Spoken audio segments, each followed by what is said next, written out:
evening, good afternoon, good morning, everyone, wherever you're kind of coming in from. So I'm Noel. I run a business called JobRack.eu, and we're going to spend a little bit of time doing a very kind of whistle-stop tour through how to build a high-performing remote team without breaking the bank. So just to jump straight in, the number one job of any business owner is to hire great people, right? You hear this talked about, top 3 things that any CEO or business owner must do, and everyone says the most important thing, you've got to hire great people. But it's not actually that simple, because once you've hired them, you've got to keep hold of them as well. And that's where we come into, kind of how to find them, how to keep them, and then how to kind of build kind of great team culture. And that's what I'm going to kind of run you through today. So a little bit about me. So I bought a business for a multiple of infinity. Now, there's not many VC funds out there that go out to pay a multiple of infinity, but I did. And I'll kind of talk you through that a little bit in a moment. During the last few years of owning JobRack, I had a little kind of dalliance with Facebook ads, set fire to around $10,000 with 0 results, or I should say 0 useful results, because it turns out that if you record videos of yourself talking about hiring, so Scott, if you want to try this, highly recommend it, in your back garden at the start of a pandemic, when everyone is basically completely bored and they've completed Netflix, they will watch 8-minute videos of you talking about hiring. 50,000 people watched 8-minute videos of me talking about hiring, but not one of them ever actually bought. So Facebook ads, not for me. Over the last kind of 5-6 months, I've grown my own team, kind of tripled from 5 to 15 team members, and we're still growing to probably be around kind of 20, 22, 23 by the end of this year. And I've increased the revenue 20x in the past 18 months. So a real kind of significant shift. So I am living and breathing all of the pain, all the challenges, and all of the fun that comes with kind of rapidly growing an online business. And one kind of quick note is I do talk quickly, so hope you can listen fast. There will be a recording, and there's even going to be a cheat sheet with kind of key points as a takeaway from the session as well. So like I said, what we're going to cover, how to hire. Just got a couple of top tips, very actionable for how to hire for your kind of remote team. Then we're going to go into kind of how to lead and manage them. So what are the key things that kind of you should be doing and that you can do really easily to kind of effectively lead and manage your team? And then finally, going to spend a few minutes just running through, how you can create a really great culture in your remote team. So first of all, how to hire for remote teams. Most important thing, and the thing that I see business owners kind of just mess up again and again and again, including me, is figure out what you need, ideally before you start hiring. So Dick can tell you a little story. On the left here, this is Adele. As you can see, he's a sharply dressed guy, and he is into all kinds of things. And we got on really well straight away. We bonded over a love of cool cars. These are his 2 cars. He lives in Sarajevo in Bosnia. And these, I mean, to be honest, in London, these are some pretty cool, classic kind of gangster-esque kind of cars. If you're in Sarajevo and you drive cars like this, then you are a king. And so we bonded over cars. He has a massive love of films. He's the kind of guy that when he goes to the cinema, he dresses up in a suit, wears his suit out of respect for the director. So he's a kind of a quirky guy, but we got on really, really well. The interview was great. We had a fantastic time, and I kind of really was keen to work for him. I could imagine myself going for a drive with him, going for a beer with him. It was great. So Adele started, and he started as my executive assistant. There was a whole bunch of kind of projects and organizational things that I needed to be done. Finally invested in my own full-time assistant. And the first week started, and there were some things that were really good. His energy, his attitude were great, but there were some things that were a little bit trickier. His kind of knowledge and understanding of kind of project management tools, for instance, his kind of organizational side of things, especially around, using and the reason to use tools like Asana and ClickUp. And so that was kind of a little bit more painful than I'd expected, but I was like, that's okay. We're going to kind of work through this. Over the weeks that followed, actually, there were some really great things that he was really well suited to that I hadn't almost kind of envisaged. But there were some things, and especially around this kind of the core really of being an executive assistant, that was a lot trickier. So as the weeks went on and we kind of were kind of thriving in some areas and butting heads in others, actually what we eventually realized that actually it wasn't the right job for him. And the key thing here was actually I'd kind of mistaken what I really needed. This here is Kat. Kat has spent 15 years working in Sydney, Australia as an executive assistant for senior partners at KPMG, which is one of the world's biggest kind of audit and financial services firms. She lives in Belgrade in Serbia, and she rides horses. We don't have a lot in common. I really don't like horses, and they really don't like me. Every time I've ever been on a horse, I get bitten. right? Literally, the horse will do anything it possibly can to reach its neck around and try and kind of get hold of me. So not a big fan of horses. So to say that kind of Kat and I, could I imagine going out for a drink with Kat? Well, I can now, because you won't be surprised now, we've been working together for a few months. But actually from the very start, there wasn't that same kind of energy, that same kind of rapport. However, what Kat does have is that 15 years of experience of being an executive assistant. So when she started work for me, she hit the ground running in the core things that I needed to do. So she doesn't necessarily do some of the kind of weird and wonderful and extra things that Adele was doing for me, but they were like bonuses. They weren't the things that I actually really needed. So the big thing I learned here, and it's really painful for me to learn my own lessons when we spend our entire time at JobRack helping other people hire. So to have skipped our own process, to have skipped my own process and not really spent that time thinking about what was so important is a little bit painful and kind of slightly humiliating to acknowledge. But it does mean that you can see, even I kind of make mistakes in that same way, despite having hired, well over 1,000 people from Eastern Europe. So the most important thing is really kind of spend time figuring out what it is you need. What do you need them to do? And what are the outputs that you really want them to deliver to make sure that you're making the right choice about who to hire and where to find them. And then kind of that leads on to point 2. So you figured out what you need. Well, the next thing is to figure out, well, where are they and how can you attract them? Now, the wonderful world of hiring remotely means you can look anywhere in the world to hire, right? I could have kind of effectively colored in the entire map red, but I've left it like this because if you're in, kind of North America, then it might be, or Canada, it might be that you want to hire locally, for instance. If you don't need to hire locally, right? If there is an ability for you to kind of hire remote from where you are, across kind of geographies, across time zones, gaining access to kind of the really great skills at potentially lower cost, or gaining access to skills you can't find locally, then the world is your oyster. And some of the kind of really common areas are kind of like India and Pakistan, South Africa, South America, and Eastern Europe, which is the kind of the one that I'm most knowledgeable about, but we do an awful lot and kind of talk to people about other regions of the world as well. So, and the Philippines obviously as well, another kind of hotspot of remote hiring. And the big benefit is you can tap into skills that you can't find locally or gain access to people perhaps earlier than you could otherwise afford to do. Like we said, we always want to avoid breaking the bank.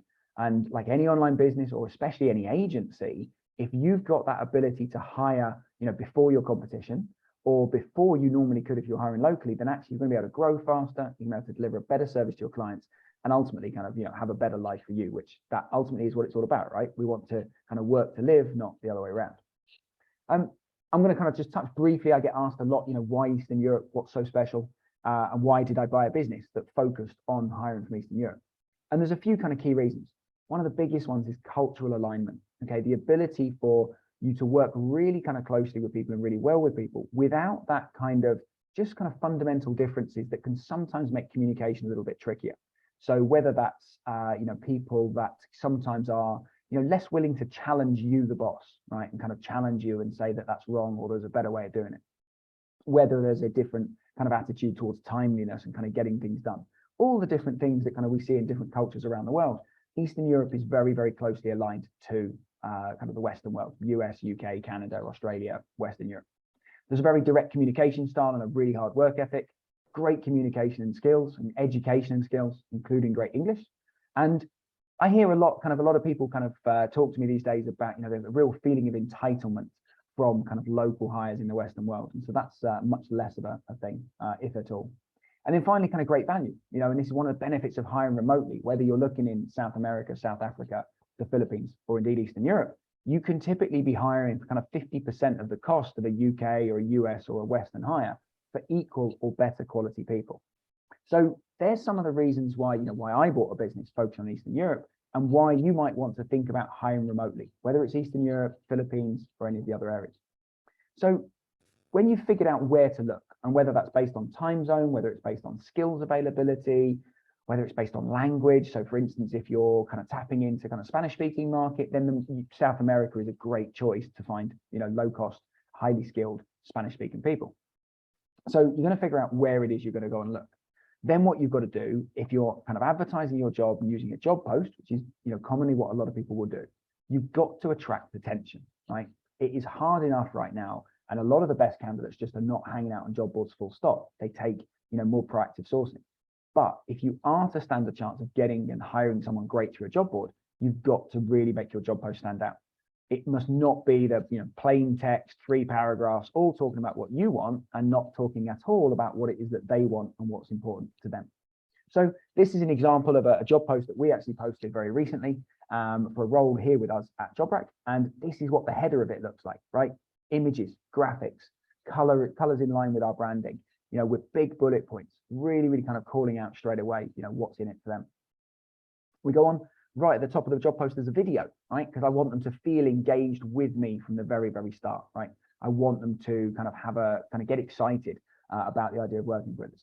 And that'll just be like a 30-second video just saying, hey, I'm Noel from JobRack and we're looking to hire whatever the role is. If you are, whatever, kind of come up with some kind of the key points about the role, check out the details below and follow the instructions to apply. So it just brings a real human element to the job post. Then as you go through, again, we bring it to life, right? This is not a normal job post.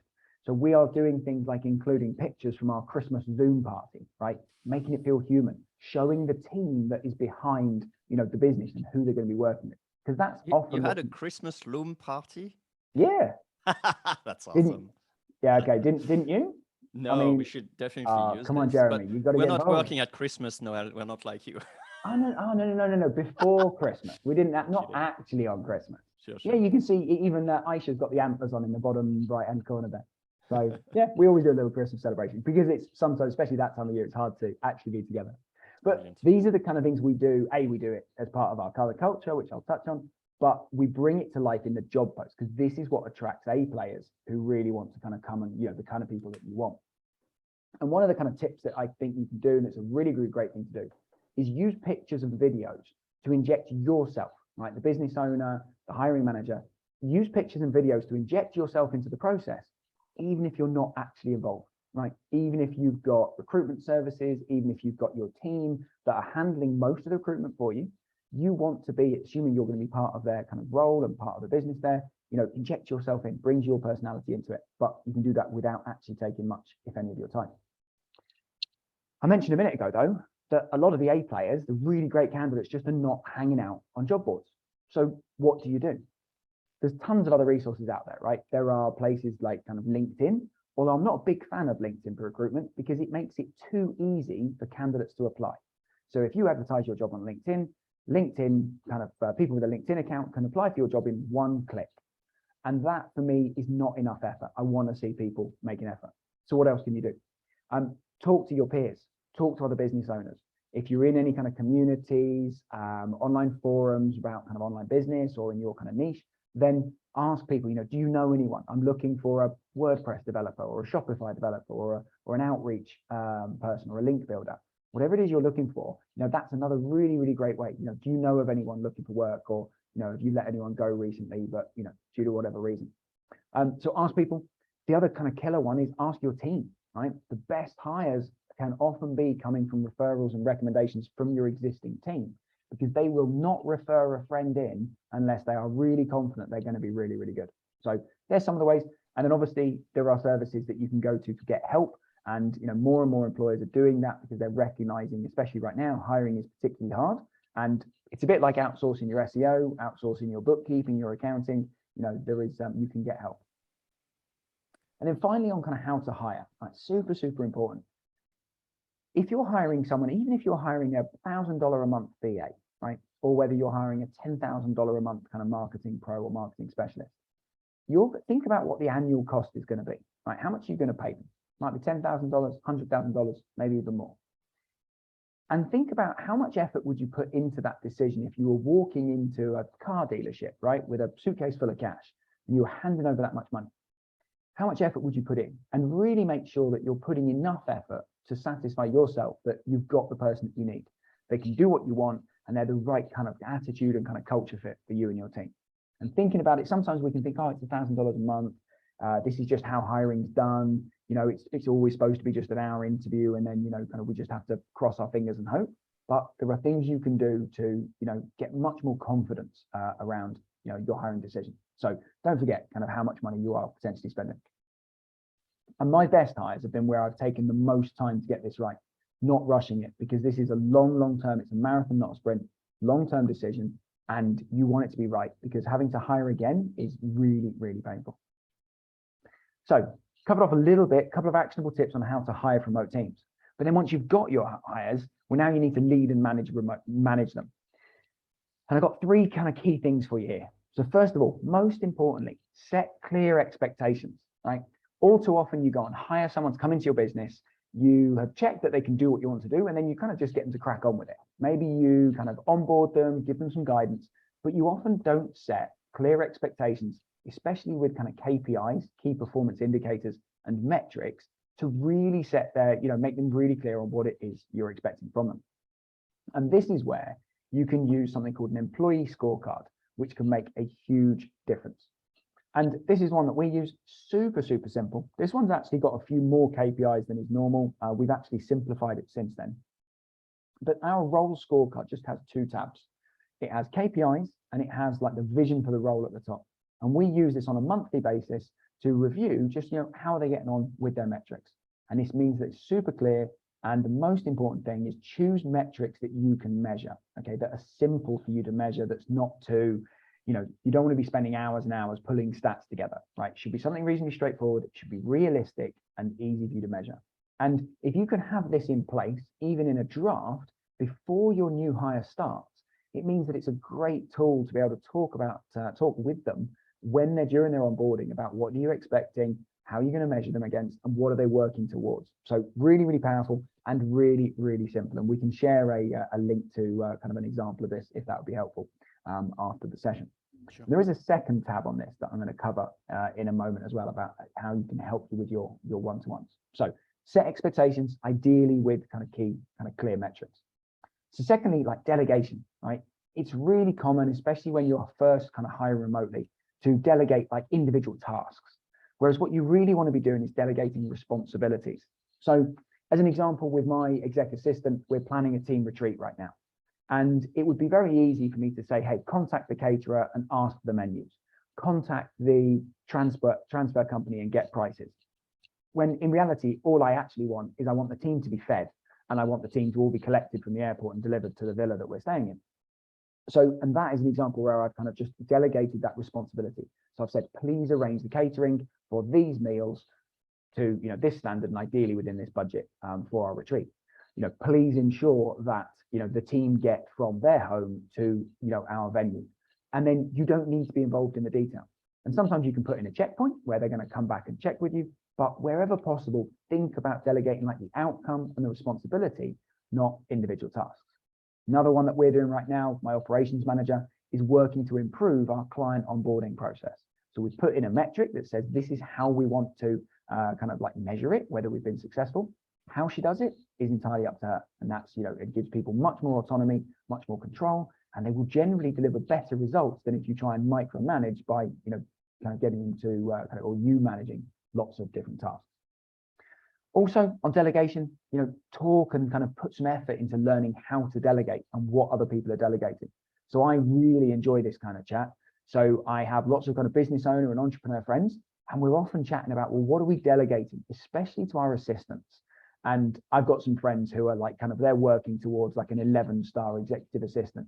So things like, one of my friends hates the hotel check-in process, right? You always have to queue. It always takes ages. There's forms. It's rubbish. So they've got their assistant phoning the hotel in advance and saying, hey, my boss is coming to stay. He's a really nice guy. He just really hates queuing for hotel check-in. So can we do everything over the phone or online? And could you just have his key ready for him in an envelope when he arrives? That sounds, to some people, sounds a bit crazy, but actually, if it makes the experience better, these are the kind of things that I'm going to be trying that the next time I travel, or my EA will, to be specific. But by talking to other people about what are they kind of getting help with, what are they delegating, whether it's personal life to remove some kind of gain some headspace, or whether it's in the business about kind of delegating responsibilities to, your teams, whatever they're doing. Actually having those kind of conversations in mastermind groups or peer groups and communities can just be kind of illuminating and kind of give you a little bit of like art of the possible. And then finally, no task is too small. If you've got an assistant or you've got a team or you're kind of looking to build one, then sometimes it's really easy to think, it's going to take me longer to explain how to do it than it is for me to just do it. So I'm just going to do it. Well, the problem with that is it means it never gets off your plate. And crucially, that task that maybe only took you a couple of minutes takes up headspace that consumes minutes around however long it took to take. So every time you get interrupted, you're getting disturbed. It's taking you a long time to get your concentration back. So wherever possible, I am delegating, pretty much anything and everything to give me headspace so that I can do kind of deep work, the focus time, that, they're the things that are really going to make the difference, not me doing, effectively $5 or $10 an hour tasks that I really shouldn't be doing. And finally, I mentioned the scorecard, that there's a second tab, and therein is absolutely key to leading and managing your remote team is regular reviews and one-to-ones. Now, here at JobRack, we do them twice a month. So we have an informal one every 2 weeks, and then 2 weeks later on a monthly basis, we have a formal monthly session. It's at least an hour, and we're really talking through in detail kind of what's going on for them, what's going on for the business relating to them and their role, and crucially, we're getting their input and their ideas. And this is where we use these questions that are on the slide, and we will share these later on. We use these questions in the scorecard, and we actually get each team member to answer these questions 2 or 3 days in advance of the one-to-one, which gives us as the manager or whoever the manager is time to review them and then kind of really think about, where do we want to dig into the conversation. So instead of the kind of one-to-one being sometimes slightly frustrating, slightly nice chat, these make them really, really meaningful conversations. So, we're asking them about, well, how do they feel about the month just gone? We're asking them for, what do they think we should do more of or less of? And we're asking them, where do they need support next month? And then so we can use that to kind of build out their training plan, their development plan, and also know where we as their managers or their teammates, can support them most over the next month. And this again has transformed our one-to-ones. We're having really proactive, positive conversations, and we're getting lots and lots of ideas from them about how we can make things better in the business. So a kind of at least a monthly one-to-one, ideally a bit more often, but a formal one using the scorecard where you've got the metrics and the KPIs, and then these questions to really drive a great conversation makes a huge, huge difference. And one thing I've kind of realized, especially this last kind of few months as we've grown our team, is that, as we're scaling, communication has become the most important thing on my to-do list. So covered a little bit about kind of how to hire, covered off kind of, how you can use scorecards and kind of KPIs and metrics to kind of lead and manage your team effectively. And then finally, I'm just going to spend a couple of minutes on how you can create culture in your remote team. And this is the thing that, if you're anything like me, actually was very daunting initially, but is actually a lot of fun right now. So one thing I've realized is that investing time in creating a great culture, and lots of people talk about, you got to have a great culture, or it's really difficult to create good culture when your team is remote. But it is completely possible, and it can have immense payback. But it's a little bit kind of amorphous. It's hard to kind of put your finger on and kind of attach a value to it. And some of the things that we're doing, we are getting closer to being able to do that. We can certainly feel it. So one thing I've realized is that, like I said, my job is communication, like communication to the team, communicate to our clients, and think about where are we going to go. But one of the impacts of that is I talk to the team on our team meetings and in some of their one-to-ones. But aside from that, they don't really know kind of what do I do, right? It's very, very common. Like the people that are doing the work in a business often don't really know, well, what does the owner or what does the CEO do? And so as part of me realizing that my job is to kind of enable the team and just make them feel good, I've started doing little Loom videos just while I walk around London, whether I'm on the way to work, to my office, on the way to a meeting, whatever I'm doing, just doing a little video, typically once or twice a week, letting them know what's going on for me that day, letting them know some kind of recent wins we've had, any challenges we've got going on, things I'm excited about. And again, it just breaks down that barrier between, team and managers, or team and kind of business owner. So, and I love doing little videos. It helps. I live in London, one of the most recognizable cities in the world. But actually, it doesn't matter where you are, right? Actually, what your team will like is getting to know you a little bit better. And that's what we've realized, is me keeping them updated on what's kind of going on is something that they really, really like. Second is values, right? And some businesses do this amazingly well. Some businesses do this and stick the values on the wall or on the website and never refer to them. And then others don't do it at all. Now, for us here at JobRack, this is actually a work in progress. And it always felt like a really daunting and difficult task to get right, because how do you distill down into just kind of 3 or 5 words, what our values are? And then recently I got given a little hack. And what you can do is you can model them on your existing team members. So if you think about someone that you really like how they work, and you really like how they show up to their job, well, think about what are the values that they're showing that can act as kind of the starter for 10 for your company values. And then once you progress that and you talk to the team and you kind of distill them down to your list, bring them to life in team meetings. And so one way you can do that is each team meeting, choose a value and choose one of your team and just get them to tell you how, they have kind of embodied or lived that value over that last week or last month. And again, it just means that you see different people's perceptions of the value, and actually it brings it to life for the team and makes it really, really powerful. And then finally, with culture, this kind of big amorphous blob that is culture, right? It's the little things that make the difference. It's very difficult to actually kind of, set out to create good culture. And so what we're doing and what I'm doing especially is, I'm just looking to make the team feel good about working at JobRack. I want them to be really clear on what it is that we expect of them. And I want them to be supporting each other. And I want to make sure that we're having fun along the way. And what we're finding is that then the culture that we want is kind of coming through as a result. And these are kind of a couple of things we do. So on the right-hand side, we're seeing some of the team's pets. We love it when we're on a team meeting and someone gets photobombed by one of their pets, jumping up on the keyboard, sending the chat a bit crazy. Everything, it doesn't matter where in the meeting we are, we have some formal agendas, but we stop because we have to meet the pets. And it just makes it a bit of fun. And then we encourage the team to be sharing, sharing their pets, sharing their workspace. Let's see kind of what's going on. On the left, we've got Ilma. Ilma was on holiday in Paris, as you can see. She's got the Eiffel Tower in the background. And she was not working and she had no need to work. But she still kept checking in on Slack because she was having FOMO about just the general chit chat that was going on, which was quite a really interesting moment. And we all kind of joked with her about it. But actually, it was a real genuine thing that she was actually missing the chat with people that she considers her friends, within the team.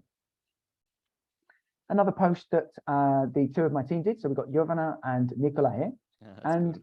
They just posted this picture that they were co-working. They'd met up in a coffee shop, they lived close by. And we didn't know, this wasn't, we didn't know it was going to happen. So it just popped up on Slack. And so I just messaged them going, hey guys, that's awesome. Get lunch on me, right? It's no big deal, right? I do that for any of my team if I was with them. And the reaction to it was just crazy because this is not something that a local company in Serbia or Bosnia would typically do.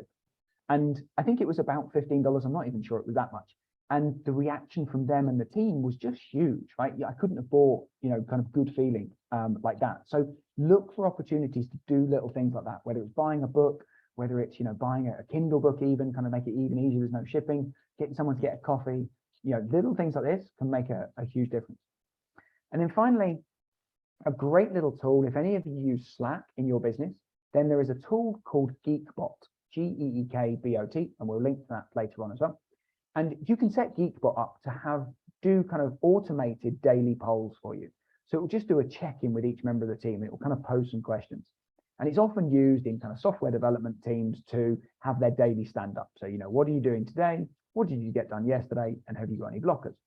And we started it like that, but it was a bit dull and people weren't engaging. So then we mixed it up. So we now have Motivation Monday, which we're asking people, what are they looking forward to? What did they do over the weekend? Share a photo with the team. We have Wellness Wednesdays, so we're kind of sharing wellness tips and kind of getting people to engage there. And then on Thursdays, this is the big one. So we have Give Kudos Thursdays. And all it says is show your appreciation and give a gift of feedback to your teammate. And I wasn't sure how this would go, but it went, and it is going really amazingly well. So it might be like Ilma here, she's posting and saying thank you to John and Nicola for keeping up a cheerful mood and kind of sharing playlists and random fun things. We've got Stefan in the bottom left, like giving really genuine thanks for kind of a really great onboarding and warm welcome when he joined us. And then Ilma again, kind of, saying thank you to Kat, who's my EA, who is helping to connect the team and do things and run things like Geekbot. So I highly, highly recommend that. One more thing we do. I'm British, so, as well as talking about the weather an awful lot, we also like afternoon tea. And so we have afternoon tea with the team. So every Friday afternoon, we have half an hour where we join on Zoom, and there's only one rule: we don't talk about work. So it might be how to psychoanalyze your partner, how to keep fit whilst working from home, worst film you've ever seen, just fun things like that to get people kind of just to help us get to know each other. And so one of the things we then do, so how do we get the benefit from this culture? Well, aside from the team feeling really, really great, what we then do is we then use testimonials, so social proof, from our own team in our job posts. So when I said at the very start about bringing your job post to life, if you look at your own website right now, right, if you've got a sales page of any kind, you probably have, and if you haven't, you should have social proof, right? Testimonials from customers on there. Well, we have them in our job posts, right? Genuine things that our team have written about what it's like to work for JobRack. And that gets people really, really excited when they're applying to work for us. So, creating culture is hugely, hugely worthwhile, but it starts with just setting out to do things that just make it a fun and enjoyable place to be. But the key thing for us, we're busy, got tons going on as business owners and as managers. You can get help. And so Kat, my EA, she's kind of like our virtual office manager. She's our kind of culture and morale champion. So she's doing things like GeekSpot and virtual co-working and shared Spotify playlists and things like that. So you can get help with it from someone in your team. So absolute final point, we've run through kind of a couple of key things on how to hire remotely. We've run through how you can use scorecards and kind of delegate responsibilities to help you manage and lead your team. And then we've talked about some specific things you can do around the culture side and kind of the team morale building.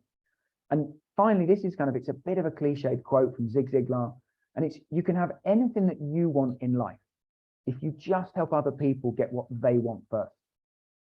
And for me, this is just highly applicable for for your team, right? So invest in them, help them to enjoy what they're doing, and really have a good time and do better work. And then you'll be able to reap the rewards from there. And I think we'll come back to that a little bit later, but over to you, Jeremy. Well, that's it. Thank you very much, everyone. And no, I'm kidding. Now, awesome, Noel. Thank you so much wisdom. I think you can stop sharing now. Really great stuff. I will encourage anyone. I didn't see any questions while we were doing the presentation, but do not hesitate to put some questions in the chat. I'm going to pick up some of the questions that we had at the registration. But if you have any questions after listening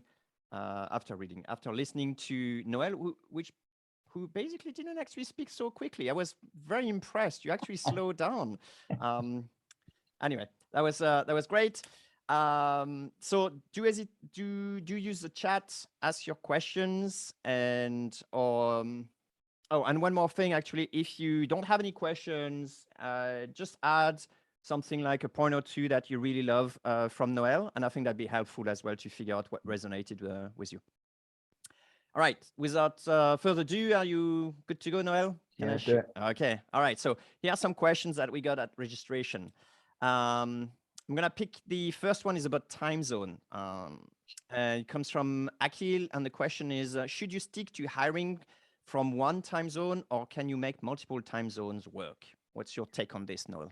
So you can definitely make multiple time zones work. I think you do also want to try and make life easy for you. So, I've got some clients that have got team members in pretty much every continent, right? US, Europe, Asia, Australasia. That makes having a team meeting pretty tricky. And I'm a big fan, as you can tell from me talking about the culture, I'm a big fan of getting people together, helping them get to know each other. So if you can keep it such that you can still have a team meeting, then that is ideal. Sometimes there might be reasons why your business is structured in a way that actually that just becomes really, really hard. But yeah, you can definitely, we have team members working with clients that are, in the US, even on the West Coast of the US, and it's pretty easy to still get, 2, 3, even 4 hours of crossover between kind of Eastern Europe and the West Coast of the US without kind of anyone working too late. Similar with Australia. So, look and kind of try and make things easy for yourself. So if you can hire within maybe kind of 4, 6, 7 hours or so of your time zone, that's ideal. But ultimately it's coming up and saying, well, where are the people that you need?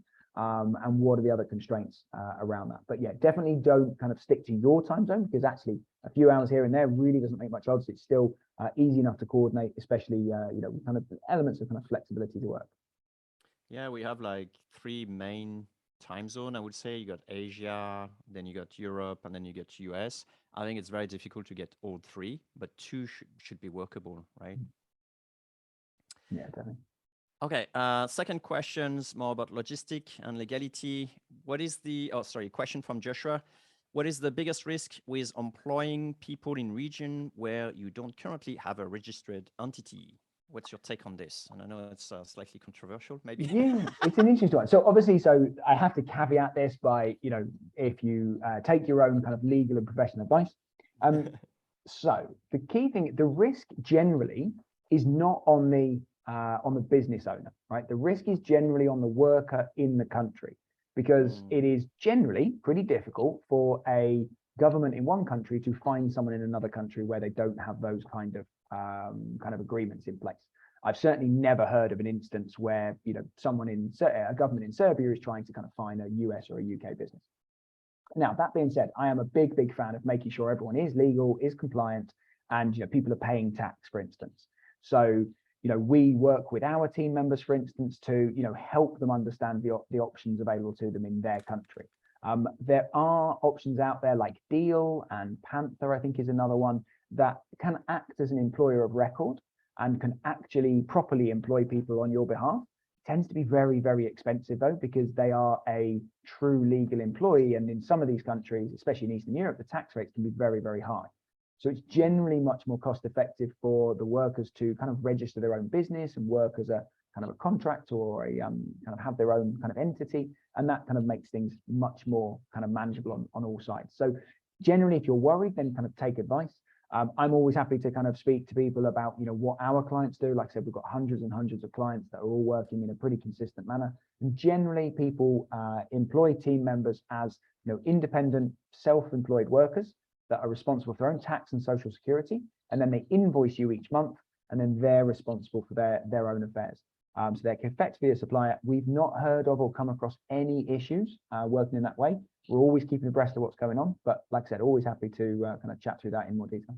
Interesting. So no horror stories here. Not that I've heard of yet. And if you look at GitHub, I think is a good example of how they do it. So if they have got, I think it's less than 10 employees in a country, they will kind of run them as independent workers.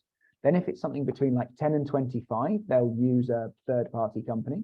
And then if it's more than, I think once they get up to about 50 people in one country, then they will register their own business in that country. And so they do it kind of in that kind of way. And they've been quite public about that kind of approach. So yeah, no horror stories that I'm certainly aware of.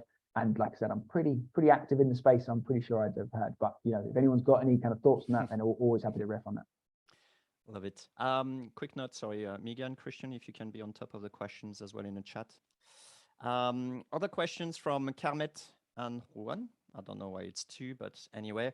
How do you monitor productivity remotely? Screen tracking seems to be too invasive. What are the alternatives, basically? Or have you heard anything, any best practices, basically, I would ask? So I work on trust, to be honest, because if there's a real thing in the remote world about needing to use time tracking and screen tracking, right? Yet if someone's working in an office, they're probably surfing Facebook or Instagram or things like that. Just because they're in an office doesn't mean they're working. And we never use time tracking within an office environment. That would be unheard of. So the approach that I take, we do use time tracking, but we use it for kind of not because I care how many hours they're working, but because I want to know what they're working on so that we can track profitability per client and how many hours we're working, which for an agency is very common. But also because I want to be able to look and kind of work with them to say, okay, well, that task is taking a lot of time. How can we make it more efficient? Can we automate it? So we do an exercise called XDS quite regularly, which is eliminate, delegate, simplify.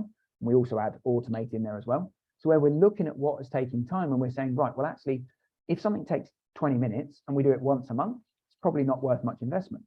But if something takes 15, 20 minutes and we do it 10 times a week, then actually it might be worth us spending hundreds or if not thousands of dollars to automate that to save people's time. So that's the big reason why I like time tracking. And I say to the team, I said, look, if you don't give me a reason to look at it, I'm not going to look at it.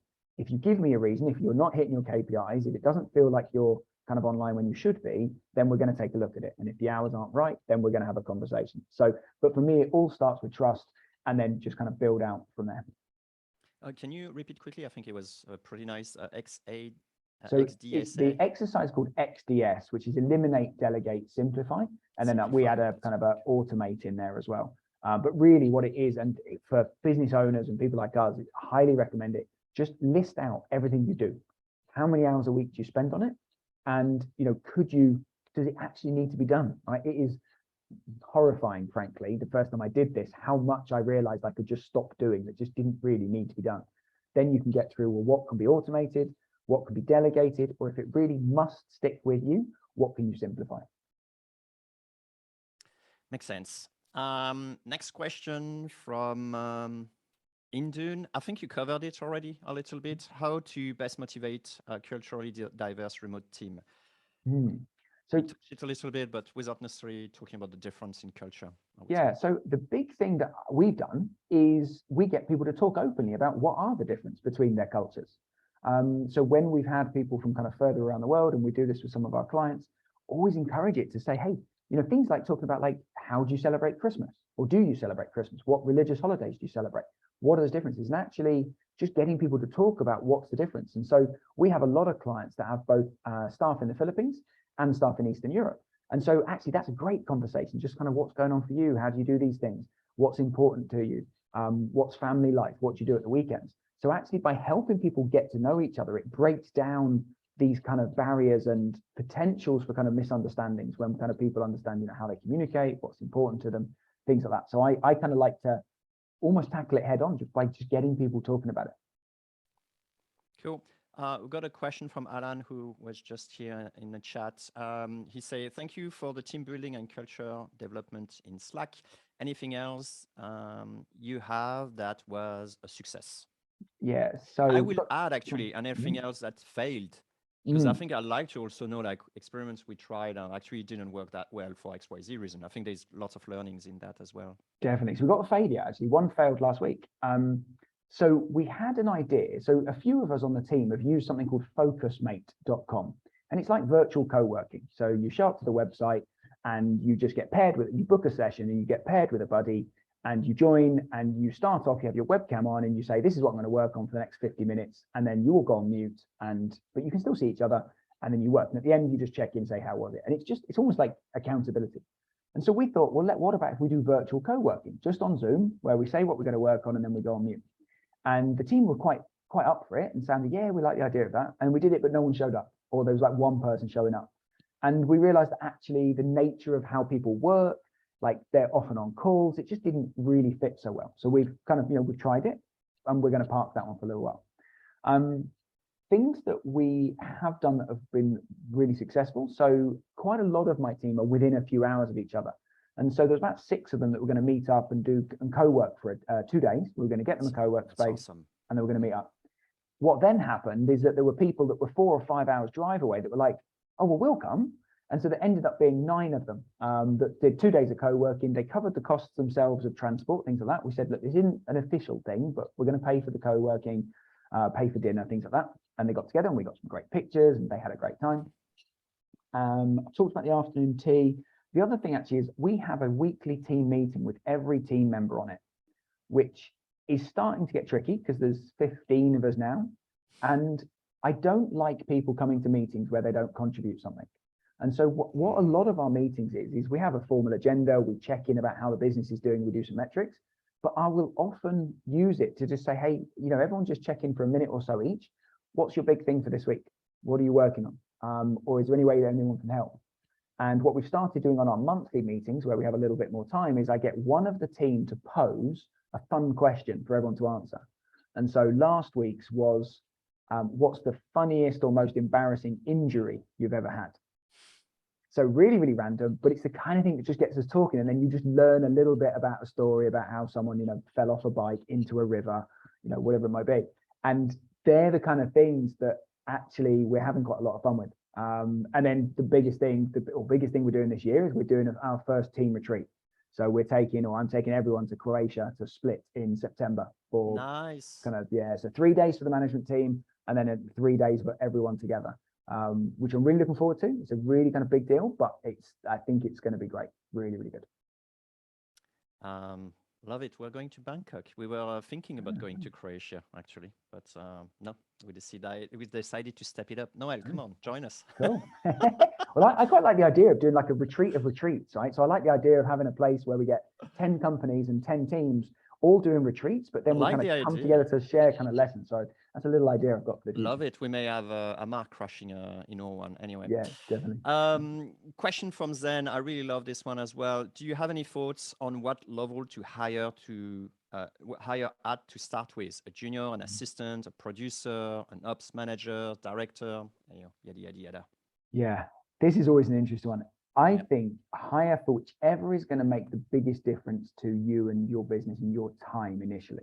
So if, it's very common that in the early days, the business owner is doing everything, right? They're doing operations, they're doing delivery, customer service, and they're doing sales. And so if you have a lot of kind of lower level tasks that you can delegate down, that means you're going to be able to spend more time on sales, then that is often the right thing to do, or more time on delivery. There comes a point where you need to kind of hire someone at a more senior level. So if the alternative example to that would be, if, for instance, you don't have skills in a certain thing, right? If you really hate sales, or if you can't actually do the level of delivery that's needed, you might have started an agency doing one level of marketing, and then suddenly your customers want really advanced PPC. Well, at that stage, a PPC specialist might be the right person for you to hire. So I think the overall answer is it depends. I am a big fan of, you need to be hiring someone that's going to make you feel a little bit uncomfortable, but not too uncomfortable. And so finding that balance is often tricky. But first of all, kind of hire to free up your own headspace and your time. And then as soon as you can, get people that are going to take ownership and, like I said, delegate responsibilities. So even if you're hiring a relatively junior person or an assistant, hire someone that's going to take responsibility and really, really free up your headspace. Yeah, I like it. I think I heard someone saying, if you hire, you can hire for capacity or saving or freeing your time. And yeah, I agree. At the beginning, free your time, because if you add capacity, you're going to get less time and it's going to be horrible. Okay. Next question from Darren, who was also here, actually. He's talking about SDR, which is Sales Development Representative. So what are the top few countries in Europe and in Asia you would recommend to hire remote SDR and contract list builders? Contract list builders. Yeah. So in Europe, then, obviously I'm a big fan of Eastern Europe. We do a lot of our work and candidates from kind of the Balkans. So Bosnia and Herzegovina, Serbia, Macedonia, Croatia, and a little bit kind of Bulgaria and Romania. Really, really great countries, great people, and a real great blend of kind of skills, experience, kind of English language skills, and cost of living as well. In Asia, then the Philippines is the standout place with, it's the most kind of widely known for hiring really, really great remote workers. Often very, very willing to kind of work night shifts, to do kind of US hours. I'm not a big fan of that. I don't think it's great for kind of health and well-being in the long term, but it is really common. It's definitely possible there. So yeah, very possible. And again, lots of really, phenomenal level of English and kind of call centers in that sense. Key thing to look out for is, again, there's just a little bit of a cultural difference around kind of the willingness to challenge, right? And to willingness to kind of challenge you from that kind of cultural side kind of thing. So just, make sure if you're hiring from that region of the world, then, be really open with the team members that you're open to challenge, you want them to question you, and to kind of help you make things better. Cool. Last question, I would say, from Armando. Yeah, I hope I'm saying it right. But anyway, I can't read properly anyway. So do you think it's better to incorporate your company values in the hiring process so you can hire people aligned since the very beginning? Yes, absolutely. And we'll be absolutely doing that. And you can make it some really great interview questions. So one, back in my kind of corporate career, a couple of kind of key values at one place was attention to detail and striving for results. And so we would often ask a question, and in fact, I still ask this question, tell me about a time when your attention to detail saved the day. So you can use these kind of your values and your questions. So if it's, customer first, if it's, focused speed, whatever it might be that is really important to you, get them to tell you when have they actually demonstrated that that trait, that value, that characteristic, kind of, in their kind of jobs, and, how do they do that? So, and you can also see if they're on the same wavelength as you in that sense. But yeah, definitely kind of include them in the job post, because again, it attracts people with those same kind of values, and then use it in the interviews as well. Lovely. I think we abused too much of your time, Noel. So if people want to know more about you, like, can you tell us a little bit about your service maybe, and where people can know more about you and get more information? Yeah, no problem at all. So like I said, so we help people hire from Eastern Europe. We have a DIY service where you can post a job and it kind of goes out to all of our kind of database and our social reach. And kind of more our focus right now is we have a done with you service where we kind of take away all of the hard work of hiring. So, holding your hand and guiding you and kind of getting out there and actually headhunting and searching and finding really, really great candidates that maybe aren't hanging out on job boards. So anything from virtual assistants, exec assistants, graphic designers, software developers and operations managers, pretty much anything and everything. We can help you out there. So always happy to chat. I always very, very happy to jump on kind of just a free call, and we'll chat through what it is you need and give kind of open and unbiased advice on how you can get it. And best thing is just head over to jobrack.eu, and you'll kind of find all contact details over there. All right. If you can maybe type it in the chat so everyone can just click on it. And what's the, just a side note question, like what are the most successful position you're hiring for at the moment? So the ones that our employers are probably most appreciative of is the developers, software developers right now, because they are so hard to find, and so everyone all over the world is really struggling to tell me about them. this. Yeah. So software developers are kind of really, really hard. We're doing kind of really well because we're good at finding those. I think it's everything though, because we do a real range. So from really great executive assistants that free up our time, like we were talking about, free up your time to focus on the things that really matter. And a good friend said to me recently, what did he say? He said, if you don't have an assistant, then you are the assistant.